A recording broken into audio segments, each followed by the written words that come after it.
Part 2. About 11 at night, my two ladies came home, and having received rather a favourable account from Martha, who had run down to let them in, for Mr. Crofts, that was the name of my brute, was gone out of the house, after waiting till he had tired his patience for Mrs. Brown's return, they came thundering upstairs, and seeing me pale, my face bloody, and all the marks of the most thorough dejection, they employed themselves more to comfort and re-inspirit me than in making me the reproaches I was weak enough to fear, I who had so many juster and stronger to retort upon them. Mrs. Brown withdrawn,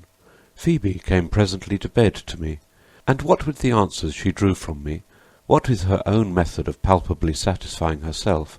she soon discovered that I had been more frighted than hurt, upon which, I suppose, being herself seized with sleep,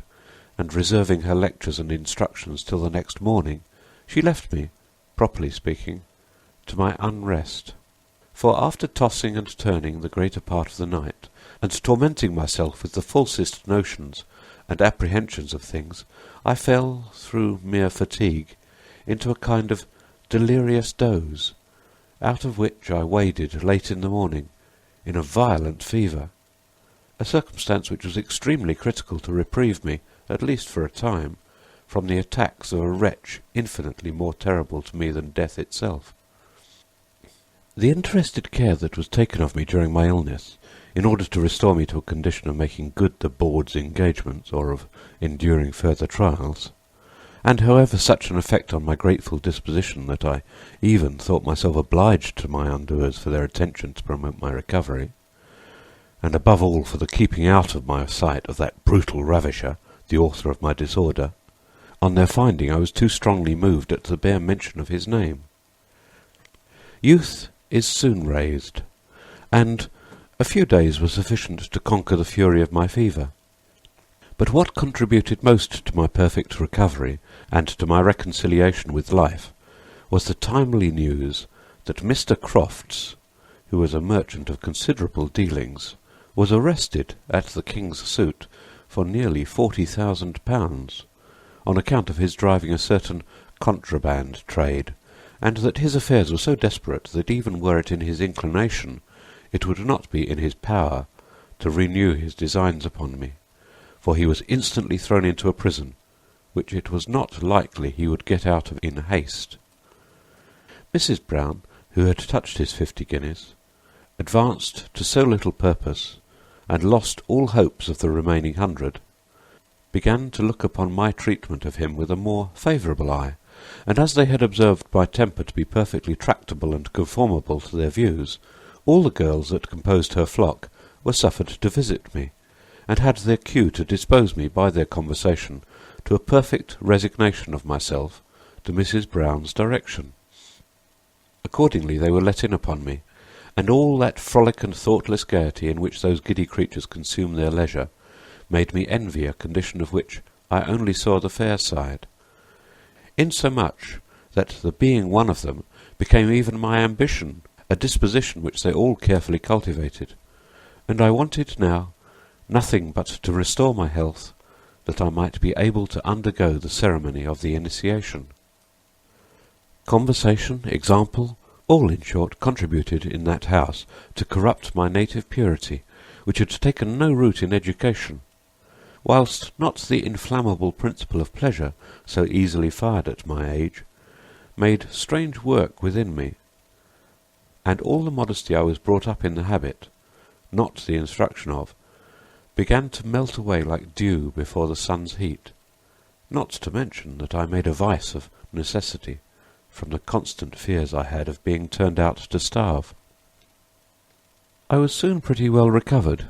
and at certain hours allowed to range all over the house, but cautiously kept from seeing any company till the arrival of Lord B. from Bath, to whom Mrs. Brown, in respect to his experienced generosity on such occasions,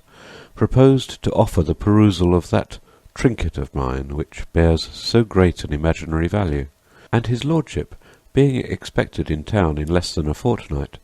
Mrs. Brown judged I would be entirely renewed in beauty and freshness by that time, and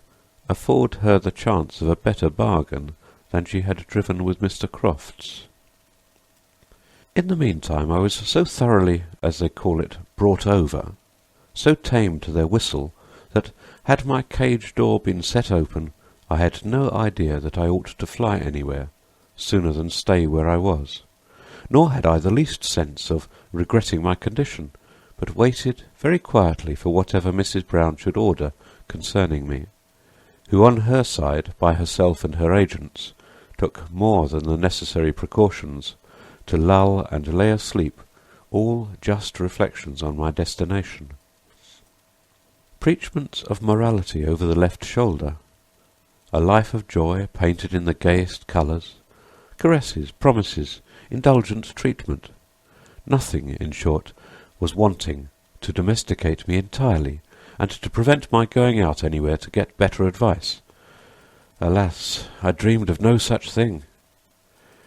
Hitherto I had been indebted only to the girls of the house for the corruption of my innocence, their luscious talk,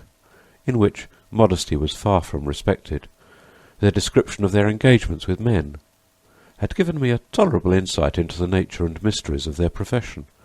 at the same time that they highly provoked an itch of florid, warm-spirited blood through every vein.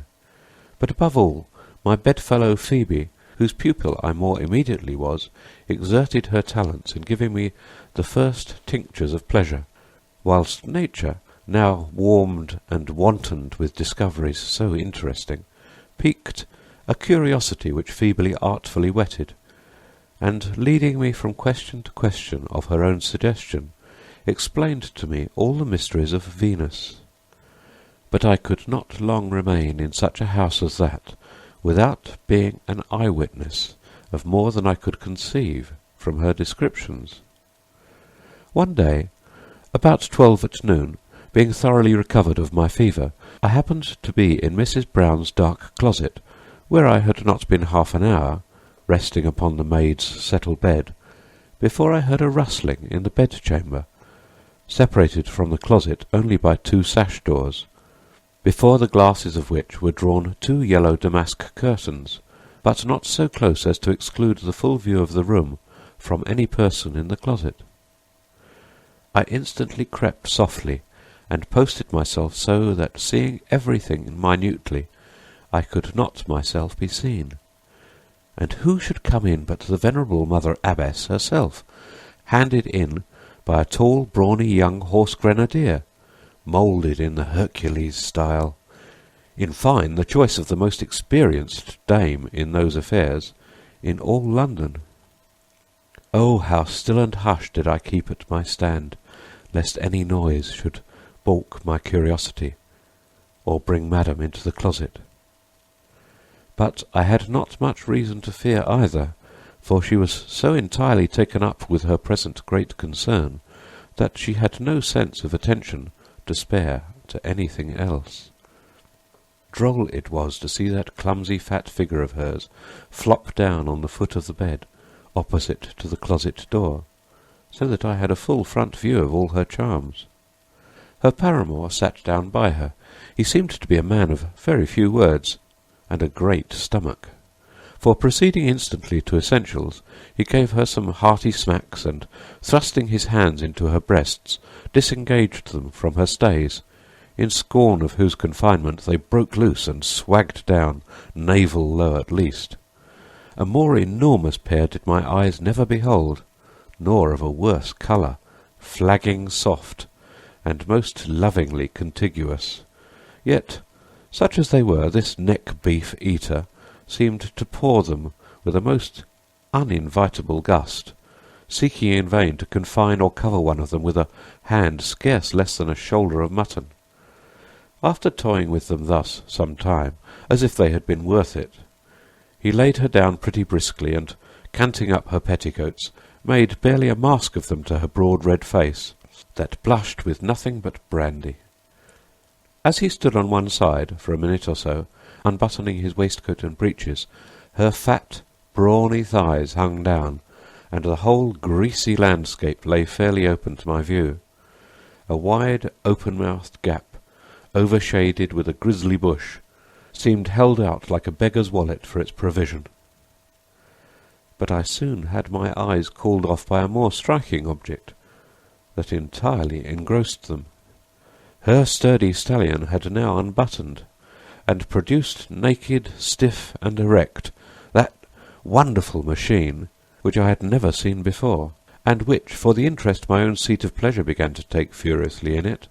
I stared at with all the eyes I had. However, my senses were too much flurried, too much concentered in that now burning spot of mine, to observe anything more than in general the make and turn of that instrument, from which the instinct of nature, yet more than all I had heard of it, now strongly informed me I was to expect that supreme pleasure which she had placed in the meeting of those parts so admirably fitted for each other.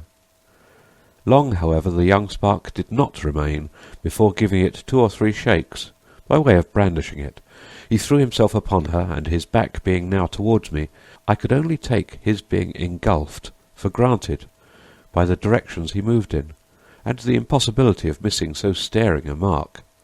And now the bed shook, the curtains rattled so that I could scarce hear the sighs and murmurs, the heaves and pantings that accompanied the action, from the beginning to the end, the sound and sight of which thrilled to the very soul of me, and made every vein of my body circulate liquid fires. The emotion grew so violent that it almost intercepted my respiration. Prepared then, and disposed as I was by the discourse of my companions, and Phoebe's minute detail of everything, no wonder that such a sight gave the last dying blow to my native innocence. Whilst they were in the heat of the action, guided by nature only, I stole my hand up my petticoats, and with fingers all on fire, seized and yet more inflamed that centre of all my senses. My heart palpitated, as if it would force its way through my bosom. I breathed with pain. I twisted my thighs, squeezed and compressed the lips of that virgin slit, and following mechanically the example of Phoebe's manual operations on it, as far as I could find admission, brought on at last the critical ecstasy, the melting flow, into which nature, spent with excess of pleasure, dissolves and dies away. After which my senses recovered coolness enough to observe the rest of the transaction between this happy pair. The young fellow had just dismounted, when the old lady immediately sprang up with all the vigour of youth, derived no doubt from her late refreshment, and, making him sit down, began in her turn to kiss him, to pat and pinch his cheeks, and play with his hair, all which he received with an air of indifference and coolness that showed him to be much altered from what he was when he first went on to the breach. My pious governess, however, not being above calling in auxiliaries, unlocks a little case of cordials that stood near the bed, and made him pledge her in a very plentiful dram. After which, and a little amorous parley, Madam sat herself down upon the same place, at the bed's foot, and the young fellow standing sideways by her, she, with the greatest effrontery imaginable, unbuttons his breeches, and removing his shirt, draws out his affair so shrunk and diminished that I could not but remember the difference, now crestfallen, or just faintly lifting its head. But our experienced matron very soon, by chafing it with her hands, brought it to swell to that size and erection I had before seen it up to. I admired then, upon a fresh account, and with a nicer survey, the texture of that capital part of man, the flaming red head as it stood uncapped, the whiteness of the shaft, and the shrub growth of curling hair that embrowned the roots of it, the roundish bag that dangled down from it, all exacted my eager attention, and renewed my flame. But as the main affair was now at the point the industrious dame had laboured to bring it to, she was not in the humour to put off the payment of her pains, but laying herself down, drew him gently upon her, and thus they finished in the same manner as before, the old last act. This over, they both went out lovingly together, the old lady having first made him a present, as near as I could observe, of 3 or 4 pieces, he being not only her particular favourite on account of his performances, but a retainer to the house, from whose sight she had taken great care hitherto to secrete me, lest he might not have had the patience to wait for my lord's arrival, but have insisted on being his taster, which the old lady was under too much subjection to him to dare dispute with him, for every girl of the house fell to him in course, and the old lady only now and then got her turn, in consideration of the maintenance he had, and which he could scarce be accused of not earning from her. As soon as I heard them go downstairs, I stole up softly to my own room, out of which I had luckily not been missed. There I began to breathe freer, and to give a loose to those warm emotions which the sight of such an encounter had raised in me. I laid me down on the bed, stretched myself out, joining and ardently wishing and requiring any means to divert or allay the rekindled rage and tumult of my desires, which all pointed strongly to their pole, man. I felt about the bed as if I sought for something that I grasped in my waking dream, and not finding it, could have cried for vexation, every part of me glowing with stimulating fires. At length I resorted to the only present remedy, that of vain attempts at digitation,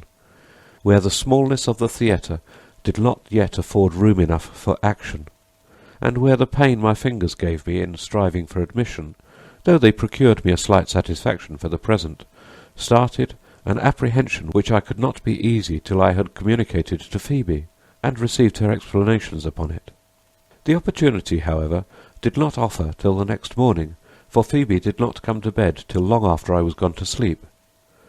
As soon, then, as we were both awake, it was but in course to bring our lie-a-bed chat to land on the subject of my uneasiness, to which a recital of the love scene I had thus by chance been spectatress of served for a preface. Phoebe could not hear it to the end without more than one interruption by peals of laughter, and my ingenuous way of relating matters did not a little heighten the joke to her.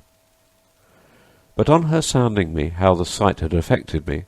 without mincing or hiding the pleasurable emotions it had inspired me with, I told her at the same time that one remark had perplexed me, and that very considerably. "Aye?" says she. "What was that?" "Why," replied I, having very curiously and attentively compared the size of that enormous machine, which did not appear, at least to my fearful imagination, less than my wrist, and at least 3 of my handfuls long, to that of the tender small part of me which was framed to receive it, I cannot conceive its being possible to afford it entrance without dying, perhaps in the greatest pain, since you well know that even a finger thrust in there hurts me beyond bearing. As to my mistresses and yours, I can plainly distinguish the different dimensions of them from mine, palpable to the touch, and visible to the eye, so that, in short, great as the promised pleasure may be, I am afraid of the pain of the experiment." Phoebe, at this, redoubled her laugh, and whilst I expected a very serious solution of my doubts and apprehensions in this matter, only told me that she never heard of a mortal wound being given in those parts by that terrible weapon, and that some she knew younger and as delicately made as myself had outlived the operation, that she believed at the worst I should take a great deal of killing, that, true as it was, there was a great diversity of sizes in those parts, owing to nature, childbearing, frequent overstretching with unmerciful machines, but that at a certain age and habit of body even the most experienced in those affairs could not well distinguish between the maid and the woman, supposing, too, an absence of all artifice, and things in their natural situation, but that since chance had thrown in my way one sight of that sort, she would procure me another, that should feast my eyes more delicately,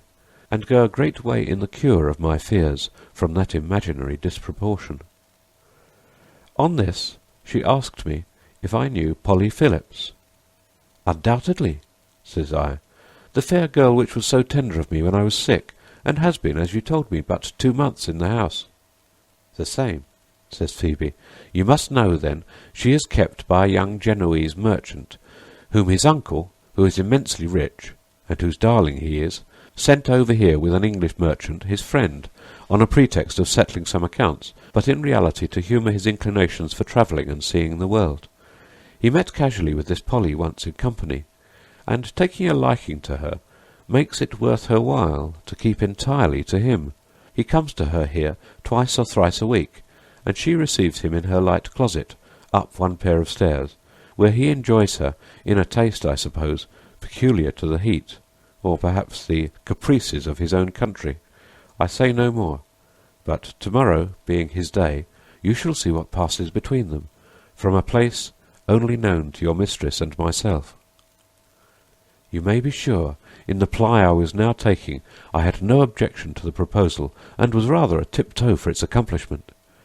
At 5 in the evening next day, Phoebe, punctual to her promise, came to me as I sat alone in my own room, and beckoned me to follow her. We went down the back stairs very softly,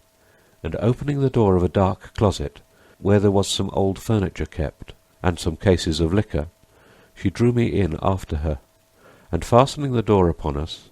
we had no light but what came through a long crevice in the partition between ours and the light closet, where the scene of action lay, so that, sitting on those low cases, we could, with the greatest ease, as well as clearness, see all objects, ourselves unseen, only by applying our eyes close to the crevice, where the moulding of a panel had warped or started a little on the other side. The young gentleman was the first person I saw, with his back directly towards me, looking at a print. Polly was not yet come. In less than a minute, though, the door opened, and she came in, and at the noise the door made, he turned about and came to meet her, with an air of the greatest tenderness and satisfaction. After saluting her, he led her to a couch that fronted us, where they both sat down, and the young Genoese helped her to a glass of wine, with some Naples biscuit on a salver. Presently, when they had exchanged a few kisses, and questions in broken English on one side, he began to unbutton, and in fine stripped to his shirt. As if this had been the signal agreed on for pulling off all their clothes, a scheme which the heat of the season perfectly favoured, Polly began to draw her pins, and as she had no stays to unlace, she was in a trice, with her gallant's officious assistance, undressed to all but her shift. When he saw this, his breeches were immediately loosened, waist and knee bands, and slipped over his ankles, clean off. His shirt collar was unbuttoned too. Then, first giving Polly an encouraging kiss, he stole, as it were, the shift off the girl, who, being, I suppose, broke and familiarized to this humour, blushed indeed, but less than I did at the apparition of her, now standing stark naked, just as she came out of the hands of pure nature, with her black hair loose and afloat down her dazzling white neck and shoulders, whilst the deepened carnation of her cheeks went off gradually into the hue of glazed snow, for such were the blended tints and polish of her skin. This girl could not be above 18, her face regular and sweet-featured, her shape exquisite, nor could I help envying her 2 ripe, enchanting breasts, finely plumped out in flesh, but withal so round, so firm, that they sustained themselves in scorn of any stay. Then their nipples, pointing different ways, marked their pleasing separation. Between them lay the delicious tract of the belly, which terminated in a parting or rift scarce discernible, that modestly seemed to retire downwards, and seek shelter between 2 plump fleshy thighs. The curling black hair that overspread its delightful front clothed it with the richest sable fur in the universe. In short, she was evidently a subject for the painters to court her sitting to them, for a pattern of female beauty, in all the true price and pomp of nakedness. The young Italian, still in his shirt, stood gazing and transported at the sight of beauties that might have fired a dying hermit. His eager eyes devoured her, as she shifted attitudes at his discretion. Neither were his hands excluded their share of the high feast, but wandered on the hunt of pleasure over every part and inch of her body, so qualified to afford the most exquisite sense of it. In the meantime, one could not help observing the swell of his shirt before, that bolstered out and showed the condition of things behind the curtain, but he soon removed it by slipping his shirt over his head, and now, as to nakedness, they had nothing to reproach one another. The young gentleman, by Phoebe's guess, was about 22, tall and well limbed. His body was finely formed, and of a most vigorous make, square-shouldered and broad-chested. His face was not remarkable in any way, but for a nose inclined to the Roman, eyes large, black, and sparkling, and a ruddiness in his cheeks that was the more a grace, for his complexion was of the brownest, not of that dusky dun colour which excludes the idea of freshness, but of that clear olive gloss which, glowing with life, dazzles perhaps less than fairness, and yet pleases more, when it pleases at all. His hair, being too short to tie, fell no lower than his neck, in short easy curls, and he had a few sprigs about his paps that garnished his chest in a style of strength and manliness. Then his great movement, which seemed to rise out of a thicket of curling hair that spread from the root all round thighs and bellies up to the navel, stood stiff and upright, but of a size to frighten me by sympathy for the small tender part which was the object of its fury, and which now lay exposed to my fairest view. For he had, immediately on stripping off his shirt, gently pushed her down on the couch, which stood conveniently to break her willing fall. Her thighs were spread out to their utmost extension, and discovered between them the mark of the sex, the red-centred cleft of flesh, whose lips, vermilioning inwards, expressed a small rubied line in sweet miniature, such as Guido's touch of colouring could never attain to the life or delicacy of. Phoebe, at this, gave me a gentle jog, to prepare me for a whispered question, whether I thought my little maidenhead was much less. But my attention was too much engrossed, too much enwrapped with all I saw, to be able to give her any answer. By this time the young gentleman had changed her posture from lying breadth to lengthwise on the couch, but her thighs were still spread, and the mark lay fair for him, who now, kneeling between them, displayed to us a side view of that fierce erect machine of his, which threatened no less than splitting the tender victim, who lay smiling at the uplifted stroke, nor seemed to decline it. He looked upon his weapon himself with some pleasure, and, guiding it with his hand to the inviting slit,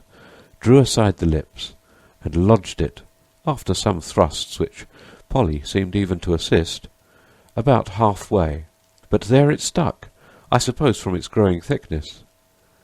He draws it again, and, just wetting it with spittle, re-enters,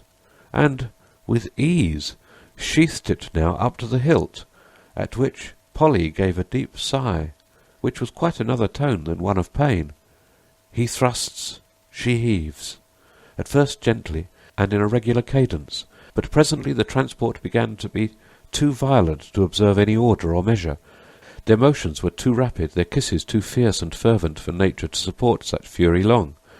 Both seemed to me out of themselves. Their eyes darted fires. I can't bear it. It's too much. I die. I'm going,"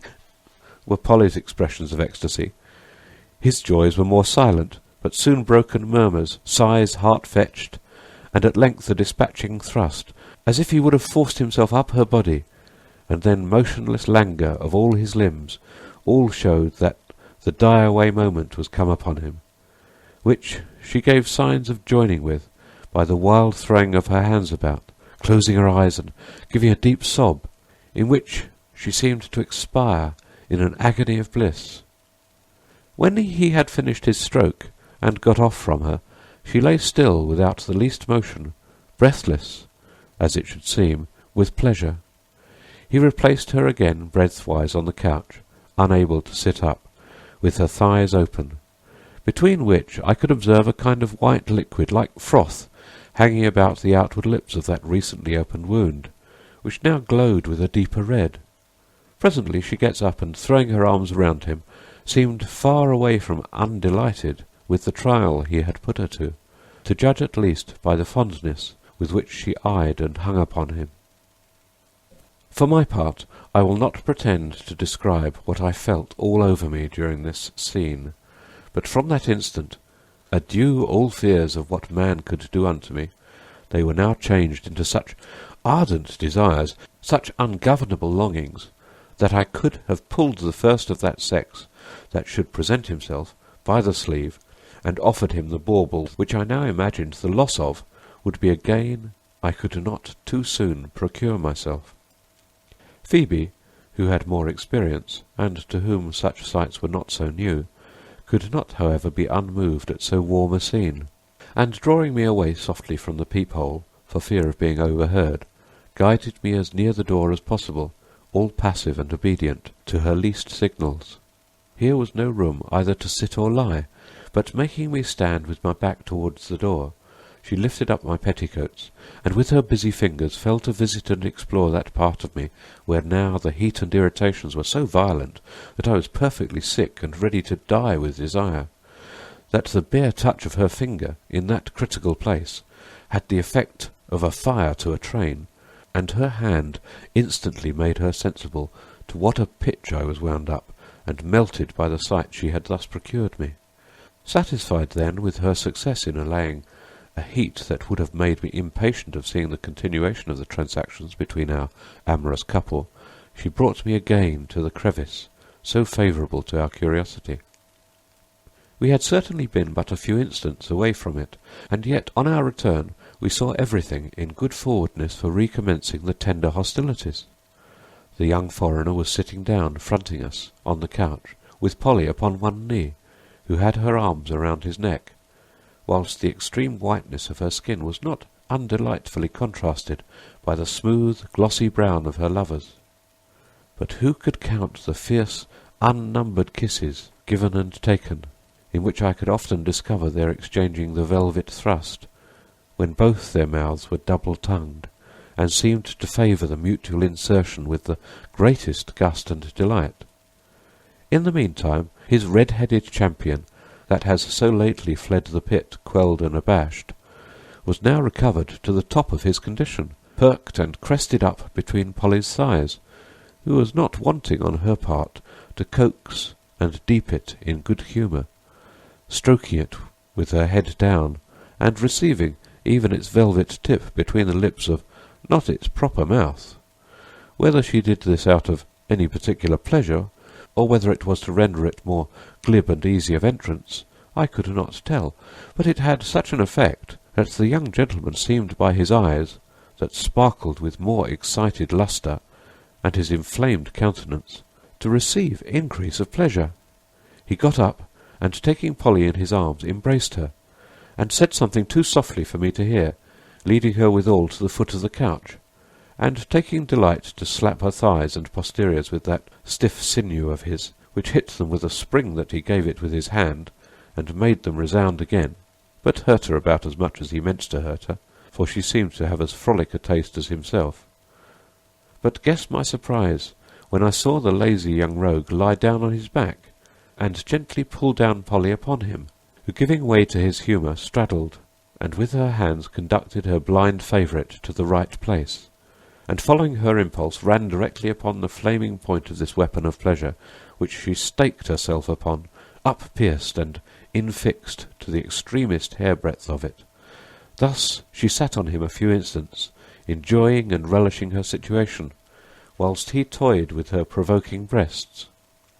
Sometimes she would stoop to meet his kiss, but presently the sting of pleasure spurred them up to fiercer action. Then began the storm of heaves, which from the undermost combatant were thrusts at the same time, he crossing his hands over her, and drawing her home to him with a sweet violence.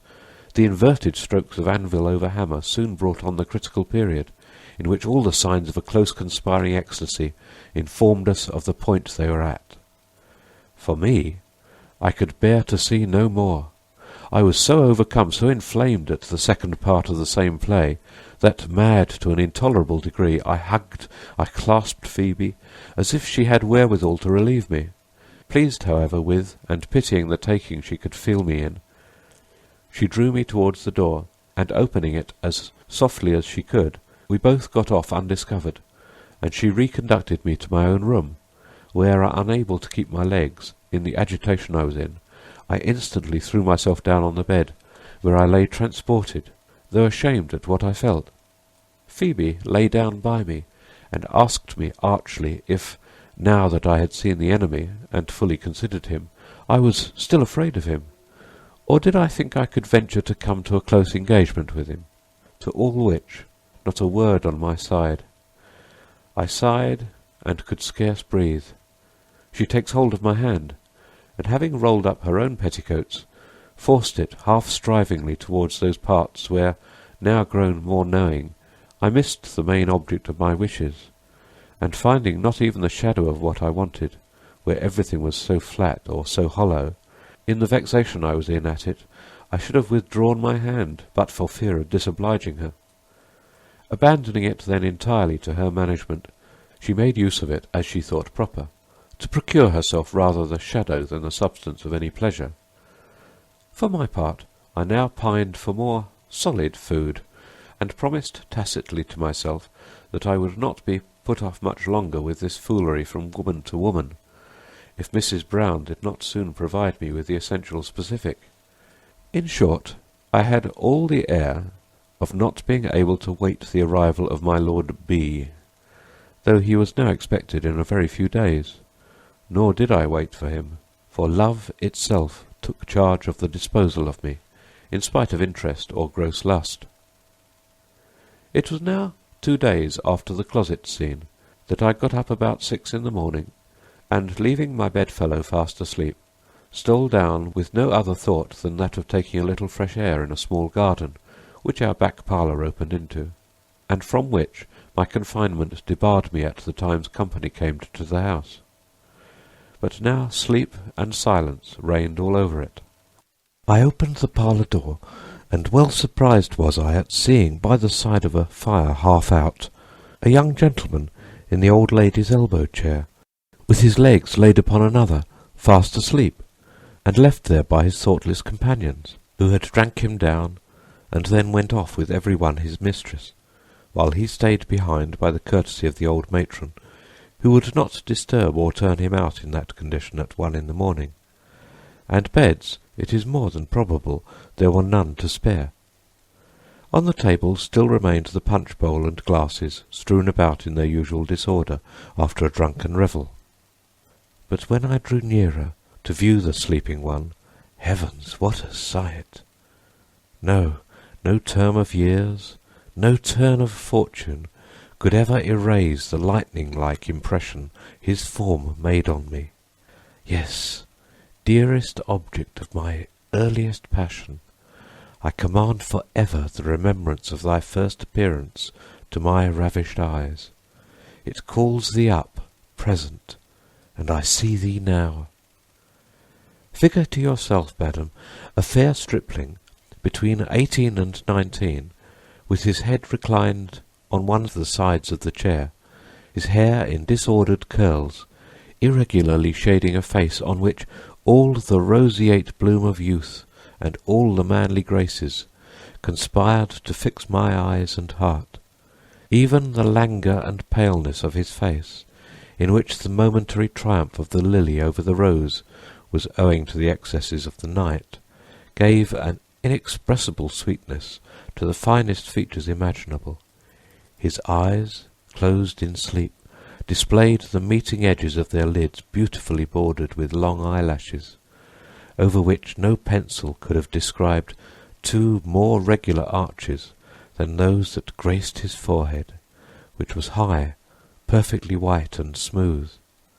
Then a pair of vermilion lips, pouting and swelling to the touch, as if a bee had freshly stung them, seemed to challenge me to get the gloves off this lovely sleeper,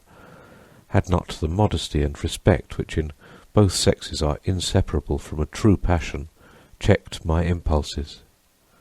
But on seeing his shirt-collar unbuttoned, and a bosom whiter than a drift of snow, the pleasure of considering it could not bribe me to lengthen it, at the hazard of a health that began to be my life's concern. Love, that made me timid, taught me to be tender too. With a trembling hand I took hold of one of his, and waking him as gently as possible, he started, and looking at first a little wildly, said with a voice that sent its harmonious sound to my heart, "Pray, child, what o'clock is it?"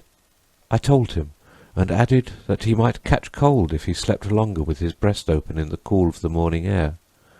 On this he thanked me with a sweetness perfectly agreeing with that of his features and eyes. The last, now broad open, and eagerly surveying me, carried the sprightly fires they sparkled with directly to my heart. It seemed that, having drank too freely before he came upon the rake with some of his young companions, he had put himself out of a condition to go through all the weapons with them, and crown the night with getting a mistress,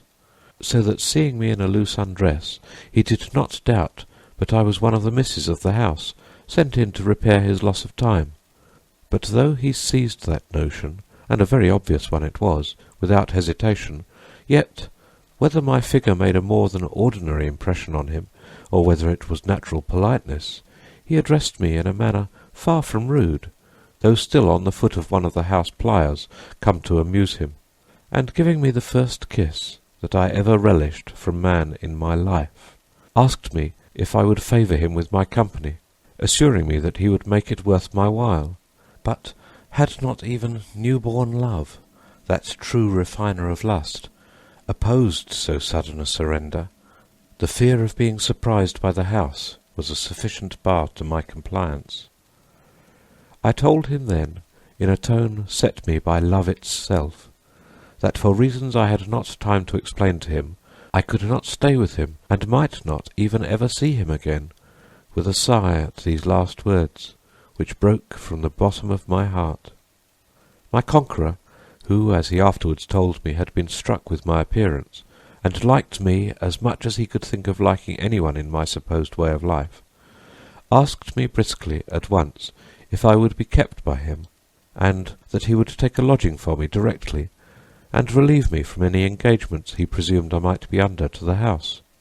Rash, sudden, undigested, and even dangerous as his offer might be from a perfect stranger, and that stranger a giddy boy, the prodigious love I was struck with for him had put a charm into his voice there was no resisting, and blinded me to every objection. I could, at that instant, have died for him. Think if I could resist an invitation to live with him. Thus my heart, beating strong to the proposal,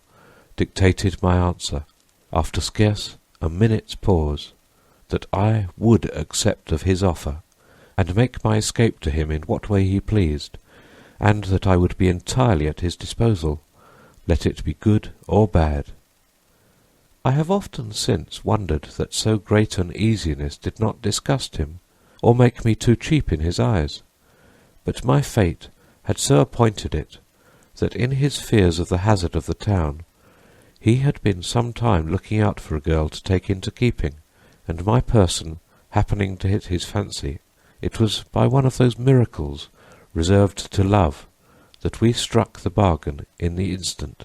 which we sealed by an exchange of kisses, that the hopes of a more uninterrupted enjoyment engaged him to content himself with. Never, however, did dear youth carry in his person more wherewith to justify the turning of a girl's head, and making her set all consequences at defiance for the sake of following a gallant.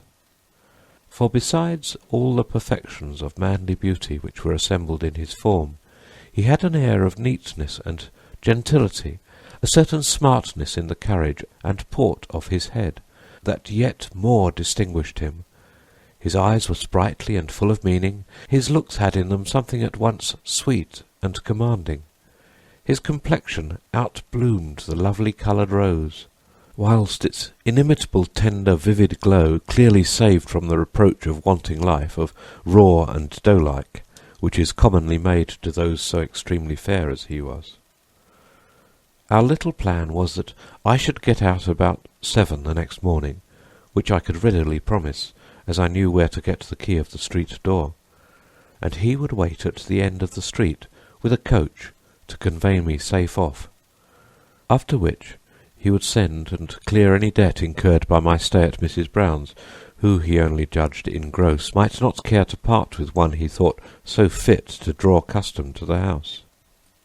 I then just hinted to him not to mention in the house his having seen such a person as me, for reasons I would explain to him more at leisure, and then, for fear of miscarrying, by being seen together, I tore myself from him with a bleeding heart, and stole up softly to my room, where I found Phoebe still fast asleep, and hurrying off my few clothes, lay down by her, with a mixture of joy and anxiety that may be easier conceived than expressed. The risks of Mrs. Brown's discovering my purpose, of disappointments, misery, ruin, all vanished before this new-kindled flame. The seeing, the touching, the being, if but for a night with this idol of my fond virgin heart, appeared to me a happiness above the purchase of my liberty or life. He might use me ill. Let him. He was the master.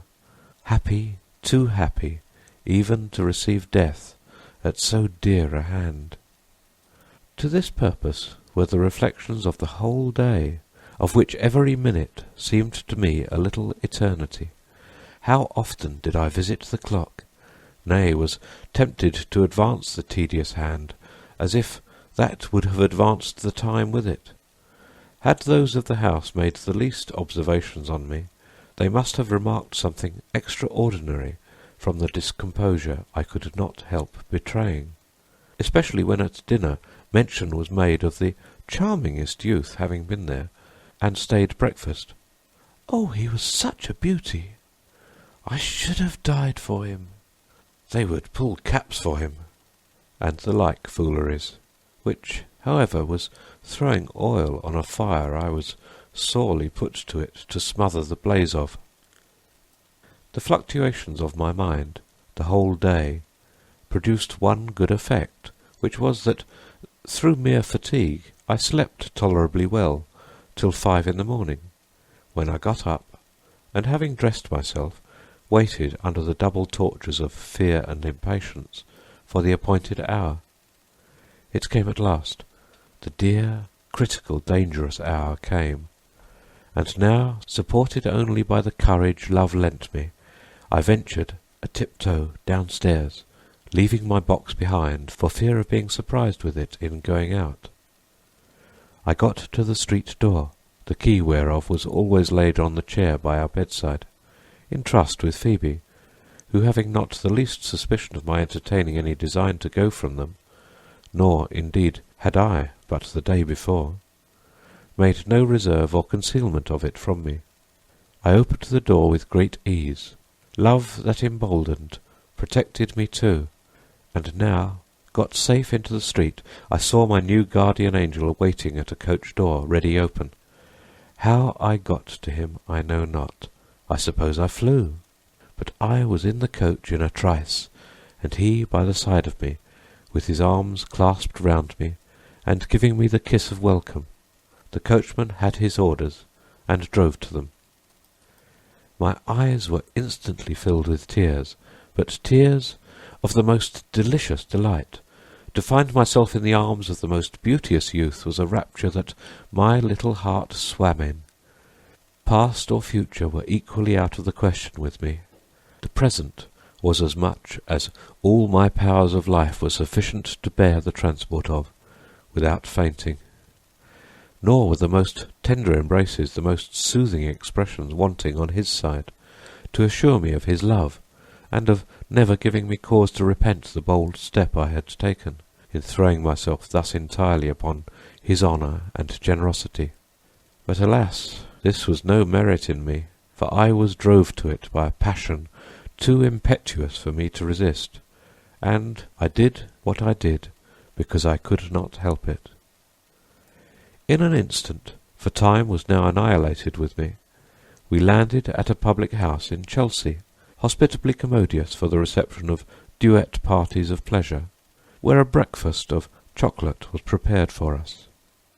An old jolly stager who kept it, and understood life perfectly well, breakfasted with us, and, leering archly at me, gave us both joy, and said we were well paired, in faith, that a great many gentlemen and ladies used his house, but he had never seen a handsomer couple. He was sure I was a fresh piece. I looked so country, so innocent. Well, my spouse was a lucky man. All which common landlord's cant not only pleased and soothed me, but helped to divert my confusion at being with my new sovereign, whom, now the minute approached, I began to fear to be alone with, a timidity which, true love had a greater share in than even maiden bashfulness. I wished, I doted, I could have died for him, and yet, I know not how or why, I dreaded the point which had been the object of my fiercest wishes. My pulses beat fears, amidst a flush of the warmest desires. This struggle of the passions, however, this conflict betwixt modesty and love-sick longings, made me burst again into tears, which he took, as he had done before, only for the remains of concern, and emotion at the suddenness of my change of condition in committing myself to his care,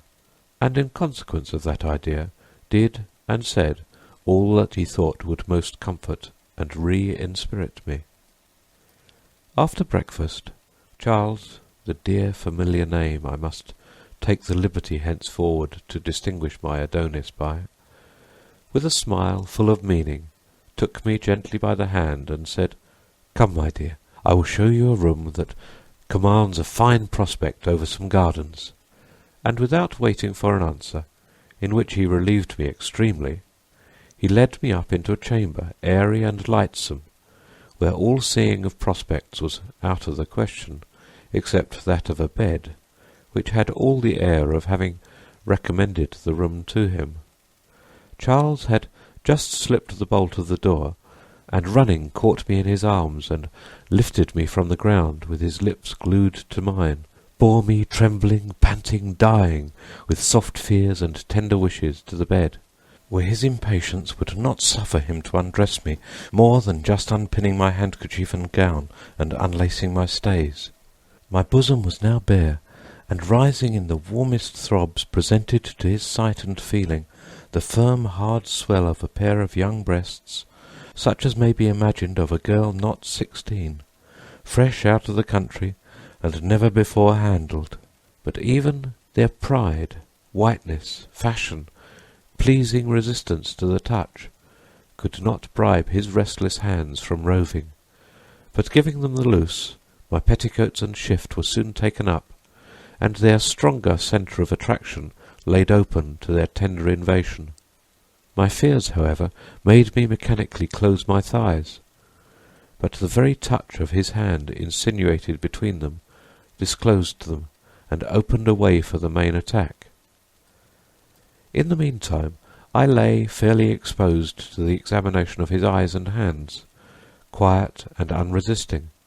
which confirmed him the opinion he proceeded so cavalierly upon, that I was no novice in these matters, since he had taken me out of a common bawdy-house, nor had I said one thing to prepossess him of my virginity, and if I had, he would sooner have believed that I took him for a cully that would swallow such an improbability, than that I was still mistress of that darling treasure, that hidden mine, so eagerly sought after by the men, and which they never dig for but to destroy. Being now too high wound up to bear a delay, he unbuttoned, and drawing out the engine of love assaults, drove it currently as at a ready-made breach. Then for the first time did I feel that stiff, horn-hard gristle battering against the tender part. But imagine to yourself his surprise when he found, after several vigorous pushes, which hurt me extremely, that he made not the least impression. I complained, but tenderly complained, that I could not bear it. Indeed, he heard me. Still he thought no more than that, being so young, the largeness of his machine, for few men could dispute size with him, made all the difficulty, and that possibly I had not been enjoyed by any so advantageously made in that part as himself, for still that my virgin flower was yet uncropped never entered into his head, and he would have thought it idling with time and words to have questioned me upon it. He tries again, still no admittance, still no penetration, but he had hurt me yet more, while my extreme love made me bear extreme pain almost without a groan. At length, after repeated fruitless trials, he lay down panting by me, kissed my falling tears, and asked me tenderly what was the meaning of so much complaining, and if I had not borne it better from others than I did from him. I answered, with a simplicity framed to persuade, that he was the first man that ever served me so. Truth is powerful, and it is not always that we do not believe what we eagerly wish. End of Part 2.